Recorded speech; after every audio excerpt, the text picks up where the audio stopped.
Pak Swastiastu, Tut. Apa Kak. kabar? Sehat. Tadi Ika lihat kayaknya Pak Tut masukin punya ya di depan. Oh iya, ada sedikit rezeki Kak.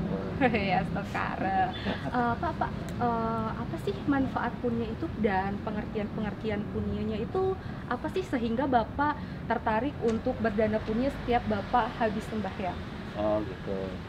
Ini kebetulan di sini ada teman saya. Yuk, mari kita Ayo, Pak. gabung yuk. Kak. Om Om Swastiastu. Swastiastu, Bapak Ika. silakan. Begini Bu, tadi tuh aku ngelihat Pak Ketut ya di luar. Beliau tuh memasukkan uang ke kotak dana punya. Nah, aku tuh bingung apa sih punya itu dan apa sih manfaatnya kita itu berpunya? Oh iya, terima kasih Eka, Pak Ketut juga tentang manfaat punyo untuk puro-puro kita ini. Memang dasarnya puro ini kan hidupnya dari punyo. Dimintalah kita untuk selalu berdana punyo untuk salah satunya untuk pemeliharaan puro, untuk kebersihannya, untuk mengedukasi anak-anak pasraman, dan juga punyo ini juga sangat penting sekali untuk penunjang upakara yang ada di puro kita. Seperti umpamanya bebantanan para sehari-hari atau purnama tilam yang tiap bulan pasti akan datang. Itulah kita menghimpun dana dari dana punyo umat sedharma. Jadi itu yang kita harus tanamkan kepada umat sedharma semuanya. Kita harus saling bertanggung jawab, saling memiliki puro ini melalui apa? Melalui dana punyo. Karena dana punyo itu sangat luar biasa, sangat banyak manfaatnya untuk kelangsungan puro-puro kita di rantau. Karena lain dengan di Bali. Kalau di Bali kan mungkin ada dapat dana dari mana. Tapi kalau di rantau 100% apa yang ada di puro ini ditunjang oleh dana punyo umat-umat, khususnya umat sedharma, baik yang berbanjar di sini atau berbanjar di luar Banjar di sini. Mungkin itu aja penjelasan saya. Keren sekali ya, Pak Made. Apakah ada dasar atau sastra menurut sloka atau dalam ajaran agama Hindu tentang dana punya ini? Oh, mungkin kalau sloka, mungkin beliau Pak Mangku mungkin bisa lebih menjelaskan sloka-sloka dari mana aja punya. Ngiring Pak Mangku, silakan. Om Swastiastu. Ini bagus sekali. Nah, hari ini kita sama-sama ini berkumpul sini. Kebetulan ada Pak Ketut semuanya, Mulola semuanya, Maeka semuanya. Selesai sembahyang, kita berdiskusi di sini. Ada satu pertanyaan dari Eka masalah berdana punyo. Pak Ketut masuk dalam punyo. Kalau apa yang disampaikan Pak Made barusan, dana punyo itu manfaatnya banyak sekali. Dan dasar-dasarnya sudah ada, sastra juga ada, udah jelas sastra banyak referensinya. Dari Bawah Gita juga ada, dari Rigveda juga ada. Ya, saya ambil salah satu dalam Sarasa Musayo sloka 262 sudah disebutkan agar umat mampu memanfaatkan penghasilannya yang diperolehnya, yakni ike nancena darmatah kartawyo bukti mikcate eke nancena karmartah eke manca wiwir diayet. Harta kekayaan hendaknya dibagi 3, masing-masing 33% setiap bagian. Bagian pertama ada bagian dituju ke dharma, bagian kedua dituju dengan kama, bagian ketiga adalah harta investasi atau tabungan. Bersyukurlah salah satu itu kita harus mendana punyokan apa yang kita dapat selama ini dalam menjalani kehidupan kini, itu sebagai pembayaran utang kita. Saya rasa itu sedikit yang saya sampaikan masalah dana punyo. Mungkin untuk respensi lebih banyak, mungkin banyak karena waktu, mungkin nanti lain kali kita kembali kita bicarakan masalah dana punyo. Suksemo, Om Santi Santi Santi Om. Tapi secara ininya ada nggak badan nasional yang mengatur tentang punio di dalam Hindu? Om Swastiastu. Om Swastiastu. Nggih, kebetulan saat ini kita sudah mungkin mendengar arti dari BDDN, Badan Dharma Dana Nasional, di mana merupakan lembaga umat Hindu yang juga sebagai wadah untuk para umat Hindu tentunya untuk bisa berdana punya.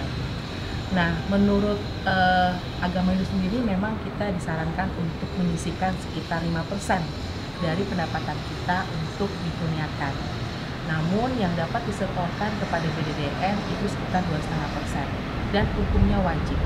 Itu menurut Bisama yang sudah disamakan pada tahun 2002 dari 10, yaitu Bisama Sabe dari Pinandite Parsanda Hindu Dharma Indonesia Pusat. Nah, lembaga ini pastinya juga sudah menyiapkan dana-dana tersebut akan disalurkan kemana. Nah, kalau Bapak Ibu atau adik juga mungkin bisa mendownload aplikasi BDDN. Di situ sudah jelas, tinggal daftar saja. Lalu nanti Bapak Ibu bisa langsung menyetorkan punyanya, dan bahkan di situ ada tampilan-tampilan di mana misalnya ada pura yang harus disponsori untuk dibangun, ada dana pendidikan yang mungkin bisa disumbangkan kepada adik-adik kita yang mungkin kurang mampu. Nah, Bapak Ibu bisa pilih di situ sebenarnya. Dan itu bisa dilakukan pastinya Bapak Ibu secara rutin atau bisa langsung dipotong dari gaji kita, khususnya ASN dan juga nanti kedepannya dengan pegawai BUMN. Nah, jadi Bapak Ibu sudah jelas kita di sini punya itu bisa macam-macam. Tadi sudah dijelaskan oleh Pak Made Wirate, bisa melalui setiap banjar di pura-pura atau melalui puja wali, atau juga sekarang yang sudah kita punya sekarang adalah di BDDN. Kayak amal zakat ya Bu ya? Oh, kayak amal zakat. Kalau saudara kita sebelah kan punya satu badan yang menghimpun punyo-punyo dari mereka, dan umat Hindu juga punya ternyata ya. Itu BDDN ya? Oh, luar biasa ya. Dan lebih transparan pastinya Bapak Ibu. Ya. Jadi jelas nanti terlihat sudah berapa yang terkumpul dana yang akan disetorkan kepada pembangunan pura tersebut atau yayasan pendidikan atau dan lain-lain. Dan kita bisa milih kita mau disetorkan kemana, begitu. Dan sekarang sudah lebih transparansi, jadi sudah tidak perlu khawatir bahwa dana punya kita akan dikemanakan. Kalau dulu kan mungkin masih khawatir ya, namun sekarang kalau kita boleh bilang dari kita, oleh kita, untuk kita umat Hindu. Berarti bisa diakses kapan saja ya? Betul melalui handphone atau apa untuk kita melihat punyo kita disalurkan kemana gitu ya. Oh, sangat luar biasa ya. Eka sedikit mau Iya. menyampaikan ya. Senang sekali bisa bertemu dengan Bapak Ibu di sini ya. Kebetulan saya yang hidup di rantau ini, yang tadinya tidak tahu apa sih dana punya gitu.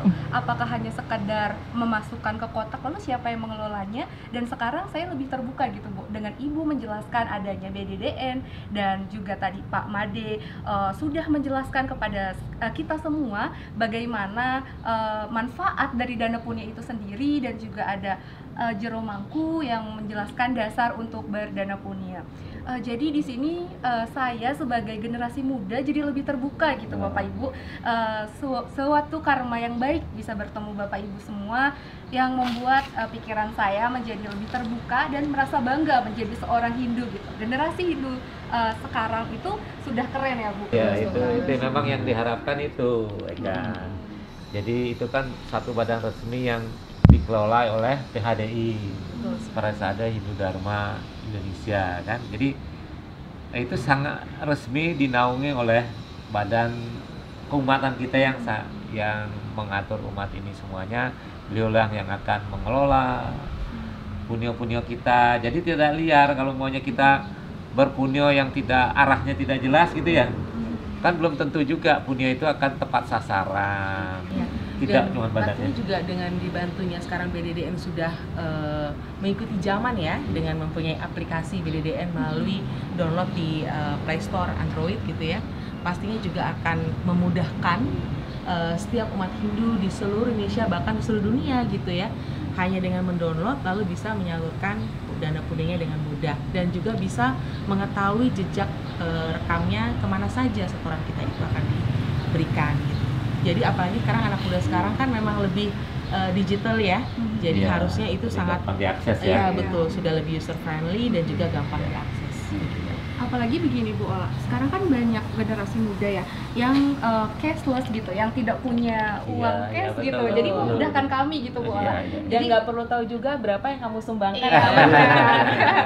Jadi kita Jadi tidak privacy perlu malu sendiri gitu biarpun ya. kecil ininya tidak perlu malu. Iya, betul benar. Iya. Jadi kita nggak perlu lari Wah. karena kita langsung bisa transfer, langsung bisa cashless ya Wah. seperti itu ya. Jadi di sela-sela kesibukan saya gitu Bu Ola, sepertinya saya menemukan pencerahan gitu, apalagi ketemu dengan Biro Mangku, Bapak Ibu dan teman-teman semua. Apalagi tadi ketemu Pak Ketut, kebetulan beliau sedang memasukkan uang ke dana punya. Dan ada scan QRIS ya tadi di depan kan. Ternyata lebih luas lagi ya, umat kita sudah jauh lebih maju, lebih digital gitu, dan lebih memudahkan saya. Betul sekali. Dimanapun saya berada sekarang, jadi saya tidak risau, tidak harus ke pura untuk melakukan dana punya gitu, dimanapun saya, dan ketika saya mendapatkan rezeki gitu, jadi saya bisa langsung setorkan di aplikasi. sekali. Sangat simple gitu, tapi kita bisa bermanfaat bagi umat kita sendiri dulu lah gitu. Oke, Dan gitu yang paling aja. penting kita sekarang adalah membuat karma yang baik selama kita hidup di dunia. Tidak hanya menjadi orang yang baik, berkata yang berbaik, berpikir yang baik, dan berbuat baik. Namun dana punya ini sudah mencakup semuanya. Dengan kita sudah berniat untuk dana punya, bahkan kita sudah mulai melakukan dana punya itu sendiri, itu sudah lebih dari cukup. Berapapun nilainya, itu memang sudah diakui oleh Desa Mediwase adalah bagian dari sifat tulus ikhlas kita dengan berbagi kepada umat Hindu khususnya. Dan tentu saja kita berharap ini bisa juga dikeluarkan oleh teman-teman kita yang lain ya, adik-adik lain khususnya. Kita mulai generasi sekarang untuk memberikan istilahnya legacy gitu ya, agar kedepannya dana punya ini bukan lagi menjadi suatu momok yang mengerikan atau yang seperti dipaksakan. Tidak, ini hukumnya memang wajib, namun kita sudah membuat itu menjadi lebih sederhana. Demikian. Wah, keren sekali nih Bapak Ibu. Mungkin karena waktu kali ya Bapak Ibu, Iya, dan kita harus pulang gitu ke rumah masing-masing, apalagi kita jauh gitu ya. Saya jauh gitu. Mungkin cukup sekian ya, saya pamit undur Semua. diri. Terima Semua, kasih Kak. atas ilmu dan pencerahannya. Semoga kita bisa bertemu di lain kesempatan dan bisa menjadi manusia yang lebih baik lagi. Sukses. Om Santi, Santi, Santi. Om. Sampai berjumpa lagi Bapak Ibu semua.